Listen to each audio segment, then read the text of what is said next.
वो इतनी अच्छी मिठाई बनाती थी कि दूर दूर के जंगल के सब पक्षी उसे खरीदने आते थे। वो जितनी मिठाई बनाती थी शाम तक सब खत्म हो जाती थी। भाइयों, सबको मिलेगी मिठाई, आप लोग लाइन में खड़े हो जाइए और एक एक करके मुझसे मिठाई लीजिए। पहले मुझे मिठाई चाहिए। पहले मुझे मिठाई दो। नहीं, पहले मैं आया हूँ, मैं लूँगा पहले मिठाई। अरे आप लोग इस तरह आपस में मत झगड़िए, बहुत सारी मिठाइयाँ हैं, आप सबको मिलेगी मिठाइयाँ। आप सब लाइन में पहले लग जाइए। पक्षियों की भीड़ देखकर टुन्नू और टूनी बहुत खुश होते हैं। टूनी, तुम बहुत अच्छी मिठाई बनाती हो, इसलिए तो लोग दूर दूर से मिठाइयाँ लेने को आते हैं तुमसे। ये सब तुम्हारी मेहनत का नतीजा है। तुम ईमानदारी से अपना काम करती हो, इसलिए भगवान का दिया हमारे पास सब कुछ है। हाँ, तुम ठीक कह रही हो, ये सब भगवान की ही तो देन है। टूनी की मिठाई की दुकान दिन दुगनी रात चौगनी तरक्की कर रही थी। अब उनके पास दौलत की कोई कमी नहीं थी। इतना पैसा होने के बाद भी टूनी को चैन नहीं था। वो मन ही मन सोचने लगती है,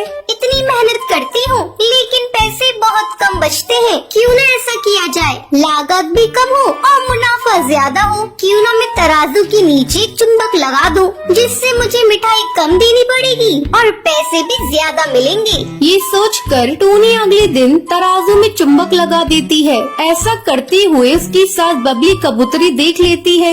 बहू, ये तो ठीक नहीं कर रही है, ग्राहकों को तो धोखा दे रही है। तू तो अच्छी तरह से जानती है ग्राहक भगवान का रूप होते हैं और तू भगवान को ही ठग रही है। बहू, ये तू ठीक नहीं कर रही है। जरा से पैसों के लिए तू अपने ग्राहकों को ठग रही है। अगर किसी दिन पकड़ी गई तू तो जाएगी ही जाएगी। मैं भी कहीं मुँह दिखाने लायक नहीं रहूंगी। इतने दिनों की बनी बनाई इज्जत मिट्टी में मिल जाएगी। चुप रहिए माँ जी, आप मेरे काम में दखल अंदाजी मत कीजिए। इस तरीके से मैं और दौलत कमाऊंगी। थोड़े से पैसों के लालच में टूनी की आंखों पर लालच का पर्दा पड़ चुका था। अब टूनी ग्राहकों को मिठाइयाँ कम देती और पैसे पूरे लेती थी। एक दिन टूनी की दुकान पर सुंदरी कौवी मिठाई लेने आती है। अरे टूनी, तू 1 किलो मुझे बेसन के लड्डू दे दे। हाँ हाँ सुंदरी कौवी, अभी देती हूँ। टूनी 1 किलो बेसन के लड्डू तोलकर सुंदरी कौवी को देती है। अरे टूनी, इसका वजन तो कम लग रहा है, जरा फिर से तोलना इसे। अरे सुंदरी कौवी, ये तुम क्या कह रही हो? और तो किसी ने मिठाई कम होने की शिकायत नहीं की। चलो जाओ यहाँ से, मैं बार बार इसे नहीं तोल सकती। चलो हटो, मुझे दूसरे ग्राहकों को भी देखना है। सुंदरी कौवी मिठाई को लेकर दूसरे मिठाई वाले कालू कौवे के पास जाती है। भैया, जरा इसका वजन कर देना तो। बहन, ये मिठाई 750 ग्राम है। मेरा शक सही निकला, ये टूनी तो ठग रही है, लेकिन इसने वजन कम कैसे किया, इसका अभी पता लगाती हूँ। सुंदरी कौवी टूनी को सबक सिखाने का प्लान बनाती है। वो उस मिठाई वाले से उसका तराजू लेती है और टूनी की दुकान के सामने, भाइयों और बहनों, अपनी अपनी मिठाई लेकर मुझसे तौल करवा लीजिए।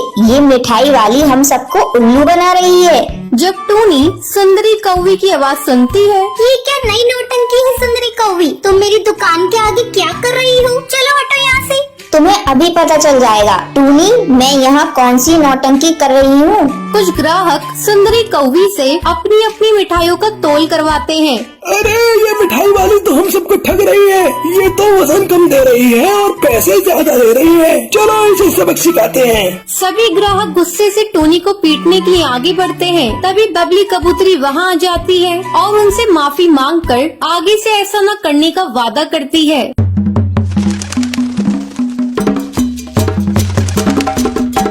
एक बार चिंटू चिड़ा दूसरे जंगल में अनाज लेने जाता है। वहाँ उसकी मुलाकात टुनटुनी नाम की चिड़िया से होती है। चिंटू चिड़ा टुनटुनी चिड़िया से शादी कर लेता है और उसे अपने घर लेकर आता है। चिंटू की माँ टूनी